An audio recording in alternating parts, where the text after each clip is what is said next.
हाँ तो मेरे प्यारे भाइयों, आज मैं आप लोगों को वैद्युत क्षेत्र के बारे में बताऊंगा, जिसे हम इलेक्ट्रिक फील्ड कहते हैं। किसमें? इंग्लिश में। ठीक है, यानी वैद्युत क्षेत्र यानी कि इलेक्ट्रिक फील्ड। अब देखिए, यहां पर आपको ध्यान देना है। ये हमारे मजनू भाई हैं। ठीक है, ये हमारे मजनू भाई है। देखिए ये मजनू भैया। ठीक है, अब मजनू भैया अभी मुस्कुरा रहे हैं। क्यों मुस्कुरा रहे हैं? क्योंकि ये आपको एक सवाल देने वाले हैं और मजनू भैया सोच रहे हैं ना, ठीक है, कि आपसे नहीं आएगा। ये हमारे मजनू भैया हैं। ठीक है, वो कह रहे हैं इनको एक चीजें समझ में नहीं आ रही है और ये आपसे एक सवाल पूछना चाहते हैं। उन्होंने कहा कि भाई तुम लोगों ने एक बात बताया था कि दो आवेश हैं, Q1 और Q2। दोनों आवेश के मध्य में बल लगेगा। ठीक है, ये इस पर क्या लगेगा? बल लगाएगा। ठीक है, दोनों आवेश के मध्य में क्या लगेगा? बल लगेगा। ठीक है, दोनों एक दूसरे पर आवेश पर बल लगाएगा। ठीक है, इस चीज को आपको समझना होगा। अब इनको ये समझ में नहीं आ रहा है कि Q1 जो है वो Q2 पर कैसे बल लगाएगा। ठीक है, क्योंकि दोनों Q1 Q2 तो जुड़ा हुआ है ही नहीं। ठीक है, तो ये कह रहे हैं कि अब बताओ भाई कि Q1 जो है वो Q2 पर कैसे बल लगाएगा। ठीक है, तो बहुत सारे वैज्ञानिक जो है ये प्रश्न से गुजरे, सोचे कि सही बात है यार, ये Q1 Q2 तो आपस में कांटेक्ट में ही नहीं है, जुड़ा हुआ ही नहीं है, तो बल कैसे लगाएगा? तो होगा ये, Q1 क्या करेगा? Q1 जो है, जब जो आवेश होता है वो अपने अगल बगल के स्पेस को क्या करता है, अपने अगल बगल के जो जगह होता है उसको क्या करता है, उसको मॉडिफाइड कर देता है, बदल देता है। ठीक है, समझ में? अगल बगल के स्पेस को, जगह को क्या कर देगा? बदल देगा। देखिए बदल दिया है, अभी बहुत दूर तक जाएगा। ठीक है, बदल दिया अगल बगल के स्पेस को, और उसी स्पेस में कौन आ गया? Q2 आ गया। ठीक है, तो Q2 ये क्या करेगा? उस मॉडिफाइड स्पेस में, उस बदले हुए स्पेस में क्या आ गया? Q2 आ गया, तो Q2 पर क्या लग जाएगा? बल लग जाएगा। ठीक है, यही जवाब होगा। जवाब क्या होगा? मजनू भैया को हम लोग क्या बताएंगे? देखिए मजनू भैया, Q1 ने अपने अगल बगल के स्पेस को मॉडिफाइड कर दिया है। ठीक है, और कैसे मॉडिफाइड किया है कि मजनू भैया जब आप सेंट लगाते हैं, ठीक है, तो सेंट लगाते हैं तो कोई आपको शरीर पर आकर सूंघता है क्या? मजनू भैया सेंट लगाए कि नहीं लगाए हैं? वो तो दूरे से सेंट का महक समझ जाता है कि नहीं समझ जाता है? ठीक है, समझ में? ये मजनू का चेला है। ठीक है, तो हम कहेंगे देखिए आपका चेलवा जो है दूरे है, लेकिन जब आप सेंटवा लगाते हैं तो महकता है कि नहीं महकता है? ठीक है, उसी प्रकार से ये आवेश जो है इससे दूरे है, लेकिन इस आवेश का प्रभाव इस आवेश पर पड़ेगा बल के रूप में। समझ में? अब ये मजनू भैया जो है, अब जो हंस रहे थे, अब क्या हो जाएंगे? दुखी हो जाएंगे। आपने क्या कर दिया? जवाब जो है आपने दे दिया। समझ में? तो ये चीजें आपको ध्यान से समझना होगा। तो कोई भी आवेश अपने अगल बगल के जो स्पेस होता है, जो जगह होता है, उसको बदलता है, और उसी बदले हुए जगह को हम क्या कहते हैं? वैद्युत क्षेत्र कहते हैं। ठीक है, अब वैद्युत क्षेत्र होता है, तो वैद्युत क्षेत्र जो होता है वो सदिश होता है कि नहीं? तो वैद्युत क्षेत्र जो होता है इसमें दिशा होती है। ठीक है, तो वैद्युत क्षेत्र जिसको हम ई से लिखेंगे बाबू, और इसके ऊपर हम लोगों ने क्या दे दिया? एक एरो दे दिया। इसका मतलब क्या है? यह एक सदिश राशि है। ठीक है, तो वैद्युत क्षेत्र क्या हो गया हमारा? एक सदिश राशि हो गया। ठीक है, तो हम लिखेंगे बाबू ई एक क्या है? सदिश है। वैद्युत क्षेत्र एक सदिश है। ठीक है, तो ये ई क्या है बाबू? हमारा एक सदिश है। ये हमारा ध्यान से समझना होगा, कोई दिक्कत की बात नहीं बाबू। तो ये चीजें आपको ध्यान में आना चाहिए। पहला चीज ये, अब सदिश है तो इसका दिशा होगा, तो दिशा कैसे निकालेंगे? तो दिशा निकालने के लिए, दिशा कैसे निकालेंगे? सबसे पहले दिशा के लिए हम लोग क्या करेंगे? देखिए, हमको दिशा निकालने के लिए एक काम करना है। एक बिंदु आवेश लेंगे। ठीक है, जैसे मान लेते हैं कि एक बिंदु आवेश लेंगे, जैसे कोई भी एक बिंदु आवेश, जैसे यहाँ पर हम लोग को निकालना है, यहाँ पर इस पॉइंट पर निकालना है, तो इस पर हम लोग एक बिंदु आवेश रखेंगे जो धनात्मक होगा। और यदि ये धनात्मक आवेश इधर बल अनुभव कर रहा है, तो वैद्युत क्षेत्र क्या होगा? इधर ही होगा। समझ में? यदि इस दिशा में बल अनुभव कर रहा है तो वैद्युत क्षेत्र इसी दिशा में होगा। समझ में?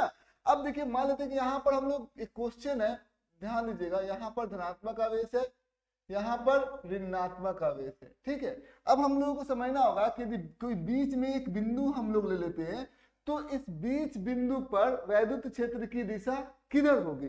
तो सबसे पहले हमने क्या बताया था, बिंदु छेद पर हम लोग एक धनात्मक आवेश ले लिया।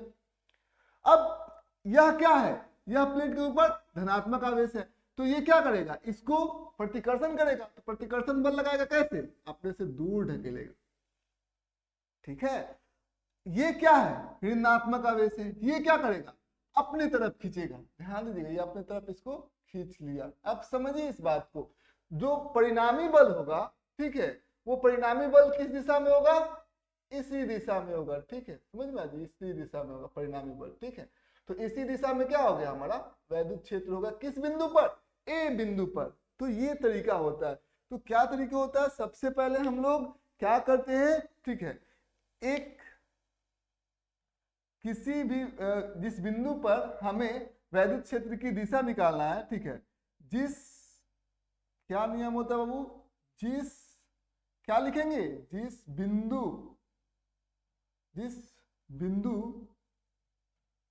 पर हमें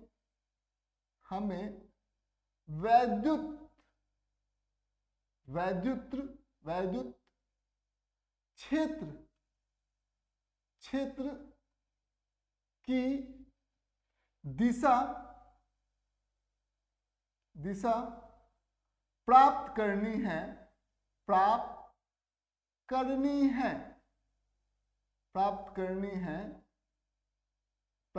है, तो क्या करेंगे हम, तो हम उस बिंदु पर क्या करेंगे, उस बिंदु पर एक कैसा आवेश, धनात्मक या ऋणात्मक, धनात्मक, एक धनात्मक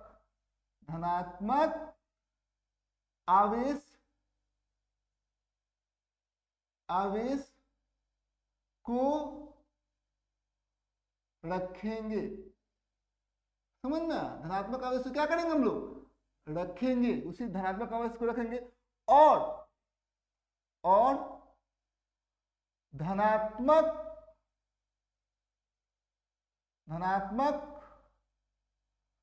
आवेश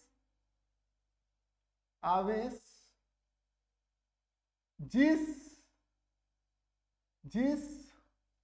दिशा में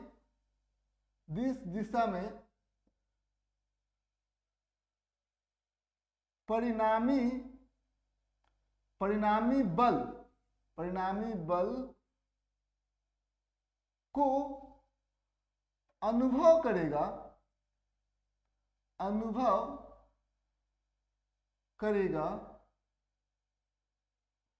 उसी दिशा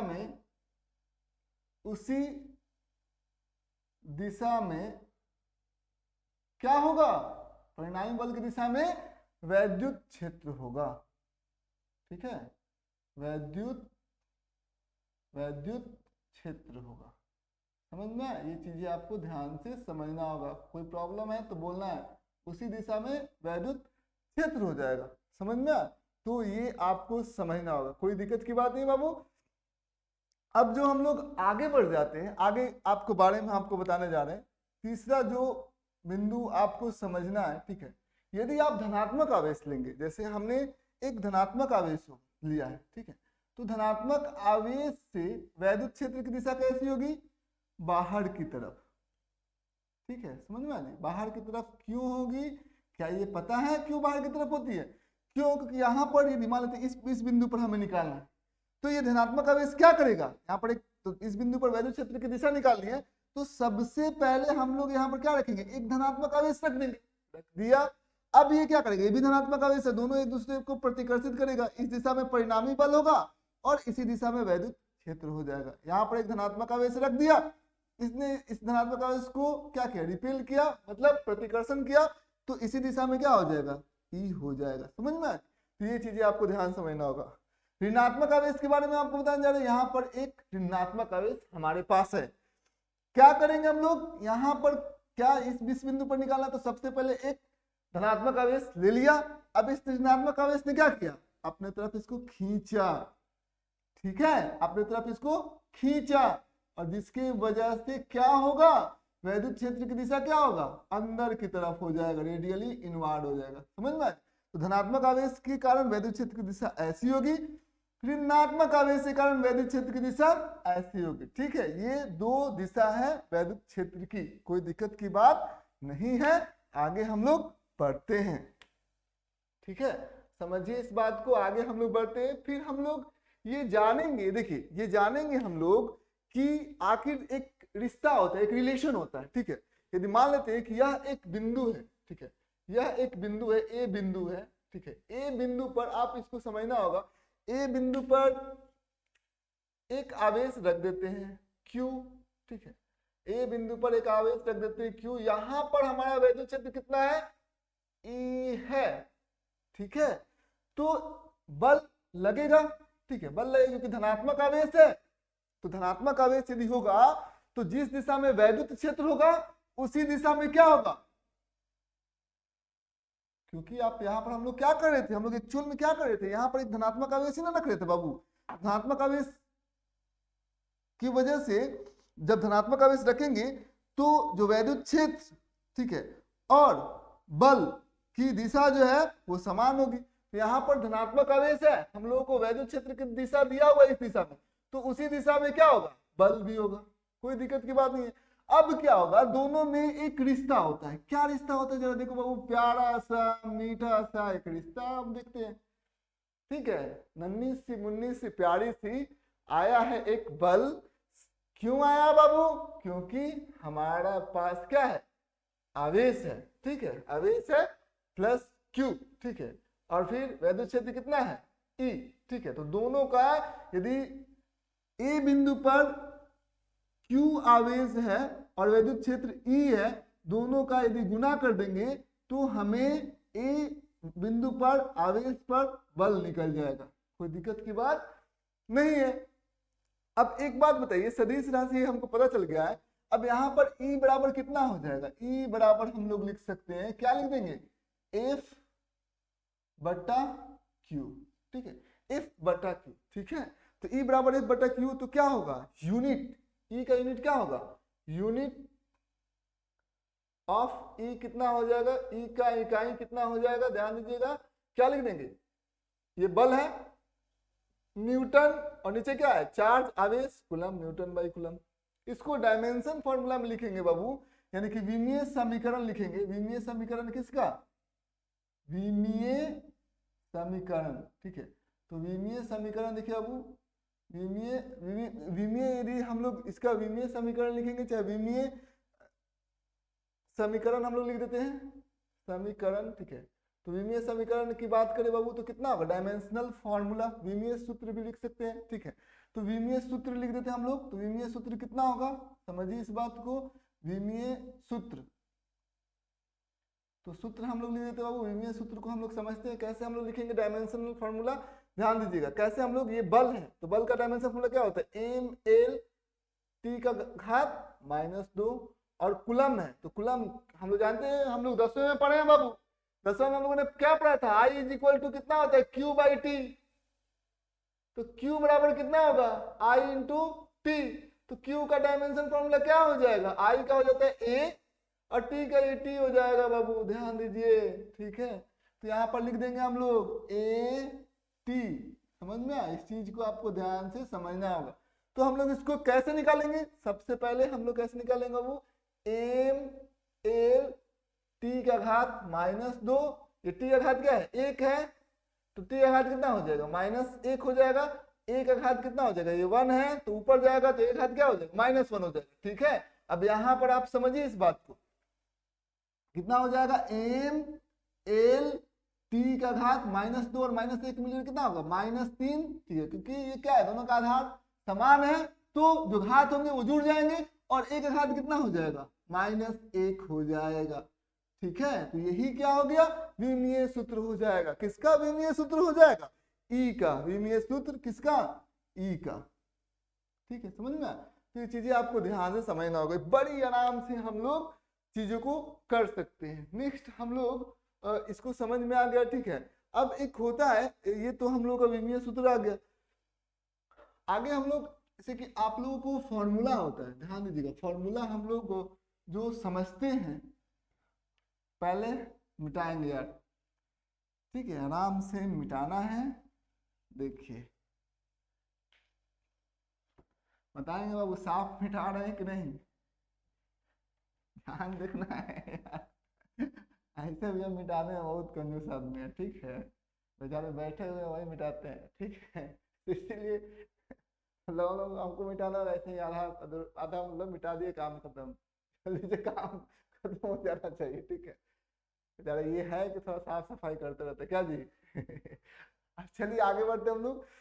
तो यहाँ पर सबसे पहले हम लोग यहाँ पर देख लिए हैं कि बल बराबर कितना होता है, F बराबर कितना होता है, F बराबर होता है Q इंटू E, ठीक है, QE।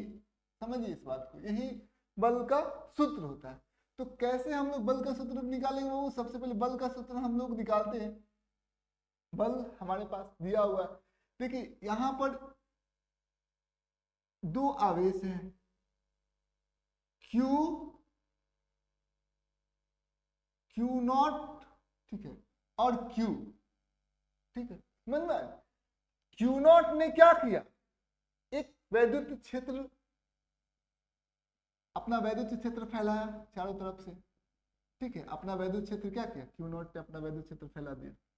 देख बाबू, Q नॉट ने अपना वैद्युत क्षेत्र फैला दिया, देखो ऐसे फटाफट, ठीक है, फैला दिया। अब ये बेचारा Q है, इसके वैद्युत क्षेत्र में आया, तो कहेगा देखो मेरा यहाँ पर वैद्युत क्षेत्र कितना हो गया, E, ठीक है, समझ में, वैद्युत क्षेत्र हो गया E, ठीक है, समझिए इस बात को। तो वैद्युत क्षेत्र हो गया E, इसने Q नॉट ने कितना वैद्युत क्षेत्र किया यहाँ पर, E, ठीक है, समझ में आ रही। तो हम लोग देखेंगे क्या, Q नॉट, ये E किसके द्वारा उत्पन्न किया गया है, Q नॉट के द्वारा। तो Q नॉट, ध्यान देना है, Q नॉट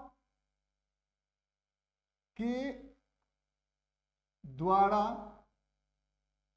E कितना होगा, ठीक है, वैद्युत क्षेत्र कितना होगा। तो Q नॉट क्या है, एक बिंदु आवेश है, ठीक है, तो Q नॉट एक बिंदु आवेश है और ये कुछ दूरी होगा बाबू, तो मान लेते हैं R दोनों के बीच में दूरी है, ठीक है, समझिए इस बात को। तो अब क्या हो जाएगा, यहाँ पर जो बल होगा, बल को आप क्या लिखेगा, F बराबर जो इस पर बल लगेगा वो क्या होगा, Q इंटू ई, Q इंटू ई, ठीक है, और E को किसने उत्पन्न किया है, Q नॉट ने। अब देखिए इफ इसको मतलब परिमाण के टर्म में लिख देते हैं बाबू।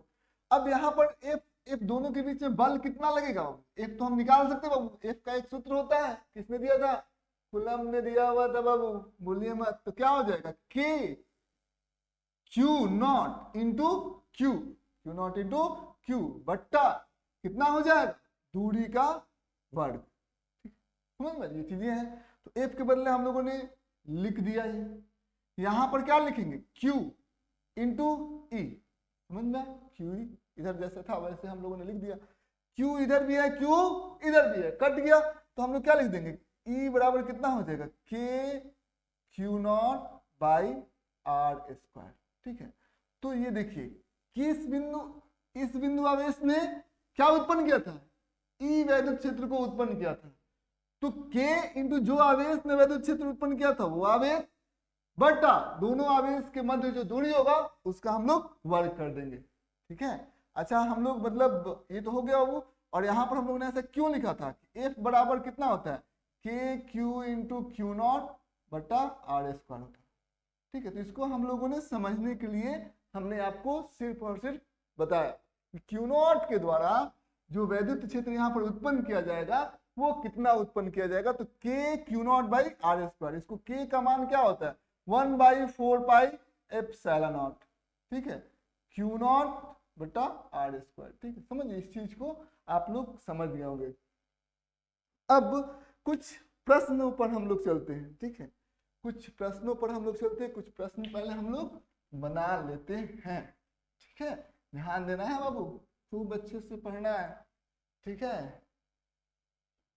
अभी रविशंकर जी ही मिटाते हैं, नहीं समझ में, लेकिन हम जो है मिटा रहे हैं, ठीक है। तो यहाँ पर ध्यान दीजिए, आगे हम लोग बढ़ते हैं, ध्यान दीजिएगा बाबू, आगे हम लोग चलते हैं।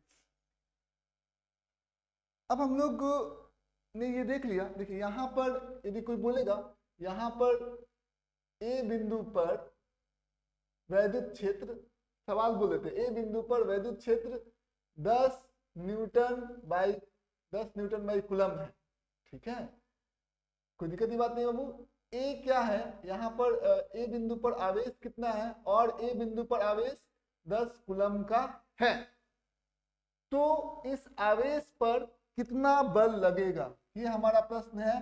तो आप ध्यान दीजिएगा, प्रश्न हम बोलकर ही करेंगे बाबू।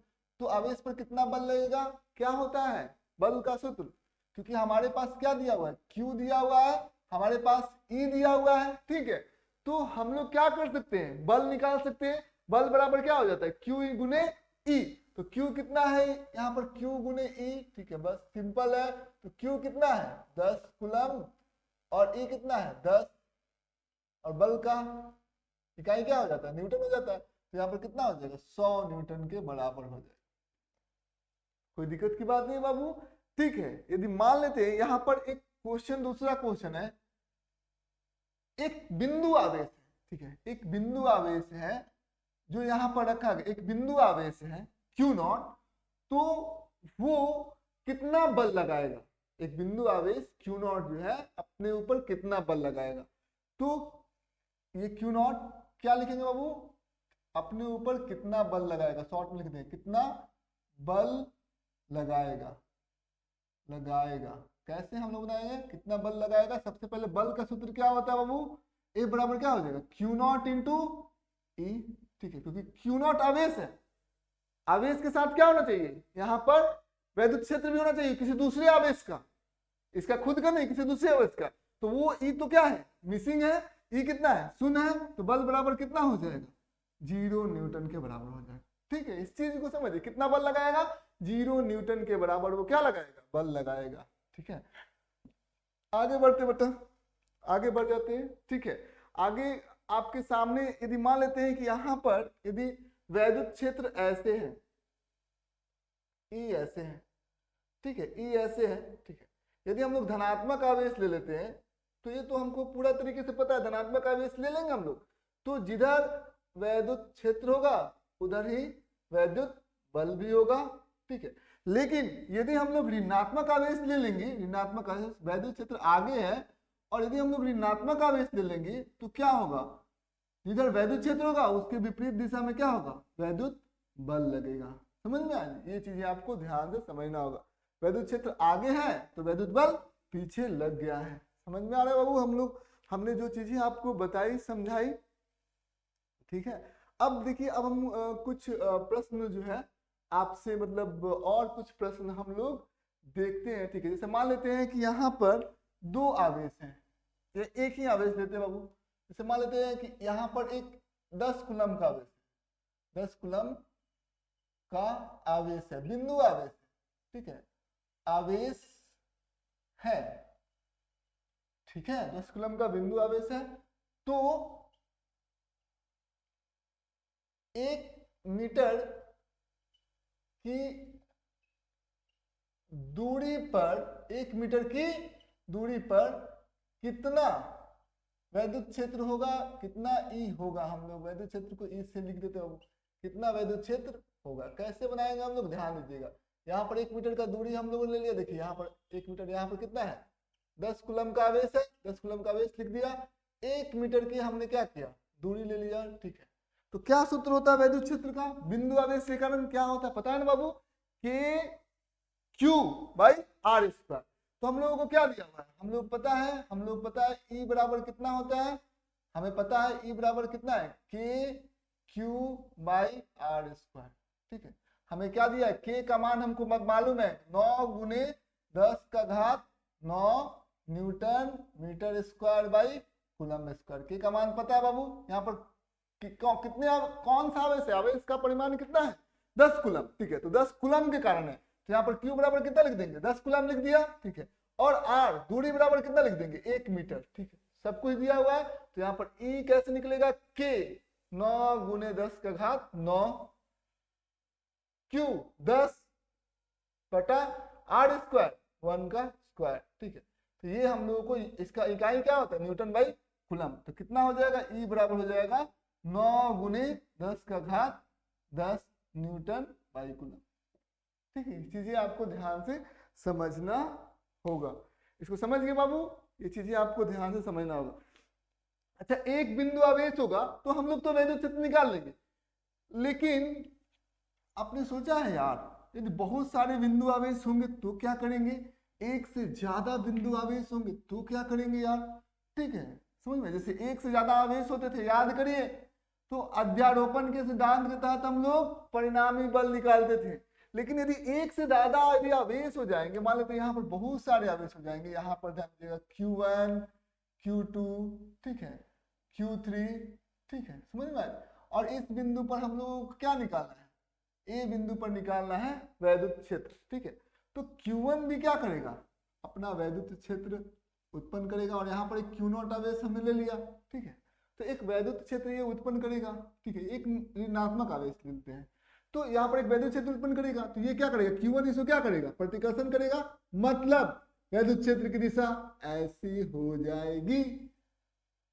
माइनस Q2 ये क्या करेगा, आकर्षण करेगा, मतलब वैद्युत क्षेत्र की दिशा ऐसी हो जाएगी, ठीक है। तो ये चीजें आपको ध्यान समझना होगा। अब क्या हो जाएगा, ये अब ये क्या है, धनात्मक आवेश है, तो इसने इस धनात्मक आवेश को क्या किया, प्रतिकर्षण कर दिया, तो वैद्युत क्षेत्र की दिशा क्या हो जाएगी, ऐसी हो जाएगी, ठीक है। समझ में, ये चीजें आपको ध्यान से समझना होगा। तो ये चीजें आप समझ गए बाबू। तो यहाँ पर कुल जो वैद्युत क्षेत्र की दिशा होगी ए बिंदु पर, ठीक है, ए पॉइंट पर, ठीक है, तो इलेक्ट्रिक फील्ड हम लिख सकते हैं ए पॉइंट, अध्यारोपण का सिद्धांत जैसे बल निकालते थे उसी प्रकार से हम लोग यहाँ पर ई एट ए कितना हो जाएगा, E1 का सदिश योग किसके साथ कर देंगे, E2 का, और इन दोनों का सदिश योग E3 के साथ कर देंगे, और यदि 4 होगा तो 4 5 6 7 8 9, ठीक है। ये कैसे किया हम लोगों ने, अध्यारोपण के सिद्धांत के कारण। ये पहले हम लोग पढ़ चुके हैं अध्यारोपण का सिद्धांत क्या होता है, एक या एक से ज्यादा यदि सदिश, क्योंकि बल भी क्या था, सदिश था, और ये भी क्या है, सदिश ही है, तो दोनों सदिश हैं, तो अध्यारोपण का सिद्धांत जो है दोनों के ऊपर लागू हो जाएगा। किसी दो सदिश है तो उसको तीन सदिश है तो तीनों को सदिश की तरह क्या कर देंगे, योग कर देंगे, सदिश का योग हो जाता है, वही उसका परिणामी बल हो सकता है, परिणामी वैद्युत क्षेत्र हो सकता है। तो यहाँ पर परिणामी वैद्युत क्षेत्र कितना होगा, 3 है, तो तीनों का सदिश योग हम लोगों ने कर दिया, ठीक है। कोई दिक्कत की बात नहीं बाबू, समझ में। तो ये समझ में आकर एक क्वेश्चन हम लोग और बना लेते हैं। क्वेश्चन क्या है, यहाँ पर रफली क्वेश्चन हम लोग बना लेते हैं समझने के लिए। जैसे कि यहाँ पर एक 3 बिंदु है, ठीक है, 3 बिंदु जो है यहाँ पर है, ठीक है, ए बिंदु, बी बिंदु, सी बिंदु, 3 बिंदु है, ठीक है। यहाँ पर 1 कूलम का आवेश है, यहाँ पर भी कितना कूलम का आवेश है, 1 कूलम का आवेश है, और यहाँ पर भी कितना कूलम का आवेश है, 1 कूलम का आवेश है, ठीक है। ए बिंदु पर 1 कूलम, बी बिंदु पर 1 कूलम, सी बिंदु पर 1 कूलम का आवेश है। यहाँ पर कितना है, 1 मीटर दूरी है, सबका 1 मीटर दूरी है। तो यह एक त्रिभुज बन जाएगा जिसका प्रत्येक कोण कितना हो जाएगा, 60-60, क्योंकि तीनों जो भुजाएं हैं इसके बराबर हैं, ठीक है। अब ये क्या करेगा, बी के कारण ए बिंदु, अच्छा ए बिंदु के कारण ए बिंदु पर वैद्युत क्षेत्र कितना हो जाएगा, 0। ए बिंदु पर वैद्युत क्षेत्र से कारण कितना हो जाएगा, 0 हो जाएगा। बी के कारण ए बिंदु पर वैद्युत क्षेत्र कैसे हो जाएगा, यहाँ पर सबसे पहले एक धनात्मक आवेश रखेंगे जो कि ऑलरेडी यहाँ पर है ही, तो इसको क्या करेगा, प्रतिकर्षण करेगा, तो ये धनात्मक आवेश हो जाएगा, ठीक है। ये हो जाएगा हमारा ई बराबर कितना हो जाएगा, KQ/R²। ये भी हमारा धनात्मक आवेश है, तो कितना हो जाएगा, ई बराबर कितना हो जाएगा, KQ/R², ठीक है। समझिए इस बात को। तो ये दोनों का जो परिणाम होगा वो समान होगा कि अलग अलग होगा, दोनों का परिणाम समान हो जाएगा। तो ई बराबर कितना हो जाएगा, के का मान कितना होता है, 9 गुने 10 का घात 9, क्यू कितना होता है 1, KQ बटा दूरी कितना है 1 का स्क्वायर कर दिया, ठीक है। समझ में, इस चीज को समझिए, ई का मान इतना हो जाएगा। अब ये क्या है, 60 है तो ये भी क्या हो जाएगा, 60 ही हो जाएगा। तो यहाँ पर जो परिणामी जो वैद्युत क्षेत्र होगा वो कितना हो जाएगा, E1 का सदिश योग जोड़ E2 का सदिश योग, यही परिणामी बल हो जाएगा।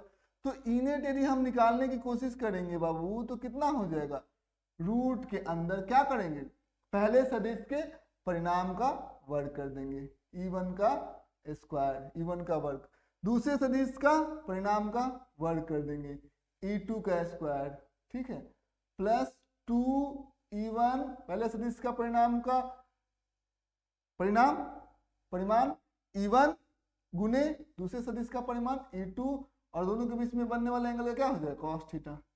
ठीक है, अब हम लोग कैसे निकालेंगे बाबू, ई नेट यदि निकालेंगे तो यहाँ पर ध्यान दीजिएगा, यहाँ पर कैलकुलेट कर लेते हैं हम लोग। ठीक है, यहाँ पर कैलकुलेट कर लेते हैं। तो ई नेट बराबर कितना हो जाएगा, देखिए यहाँ पर ई नेट कहाँ पर, किस बिंदु पर, ए बिंदु पर। तो दो आवेश के कारण हम लोग निकालेंगे कि ए बिंदु पर वैद्युत क्षेत्र कितना हो जाएगा, 0।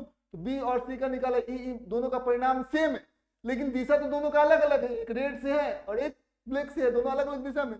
तो ये सदिश और ये वैद्युत क्षेत्र और ये वैद्युत क्षेत्र बराबर नहीं हुए, अलग अलग वैद्युत क्षेत्र हुए। तो कितना हो जाएगा, ई नेट कहाँ पर, ए पर कितना हो जाएगा, क्या निकालेंगे हम लोग, कितना हो जाएगा, रूट अंडर E1 कितना होता है, ये E होता है, E का स्क्वायर, प्लस E2 कितना होता है, E का square, plus 2E into E। ठीक है, E स्क्वायर हो जाएगा, दोनों के बीच में कोण कितना दिया हुआ है, 60 डिग्री, cos 60 डिग्री, समझ ना। तो ई नेट बराबर कितना हो जाएगा, यहाँ पर ध्यान दीजिए, ई नेट बराबर हम लोग निकालेंगे तो कितना हो जाएगा, E का स्क्वायर जोड़ E का स्क्वायर, 2E का स्क्वायर हो गया। ठीक है, यहाँ पर और ये कितना हो जाएगा, 2 स्क्वायर cos 60 का मान कितना होता है, 1/2। ठीक है, तो यहाँ पर क्या लिख दिया, 1/2 लिख दिया, कट गया। तो ये 2E square plus C square कितना हो जाएगा, 3E स्क्वायर रूट के अंदर। ठीक है, समझ में। अब 3E स्क्वायर हो गया बाबू, तो इसको हम लोग क्या लिख सकते हैं, रूट अंडर 3 इंटू ई, 3 लिख सकते हैं। और E का मान कितना हो जाएगा, देखिए E कितना हो जाएगा, K का मान कितना है, 9 गुने 10 का घात 9। Q कितना है, 1 कूलम का है, तो 1/r कितना है, 1 मीटर का है, तो 1 का स्क्वायर न्यूटन बाई कूलम, यही हमारा E आएगा। तो यहाँ पर हम लोग क्या लिख देंगे, रूट अंडर 3, और E का मान कितना हो जाएगा, 9 गुने 10 का घात 9 न्यूटन बाई कूलम। ठीक है, ये प्रश्न मैंने यूं ही बना दिया। ठीक है, समझ में। तो ये हमारा जो नेट जो है वो आंसर होगा, ये प्रश्न मैंने यूं ही बना दिया। ठीक है, आप समझाने के लिए बस। ठीक है, तो इससे हम लोगों को घबराना नहीं है, समझ जाना है बस। ठीक है, कोई दिक्कत की बात नहीं बाबू, आज की क्लास यहीं ऑफ करते हैं। ठीक है, हैव ए गुड डे।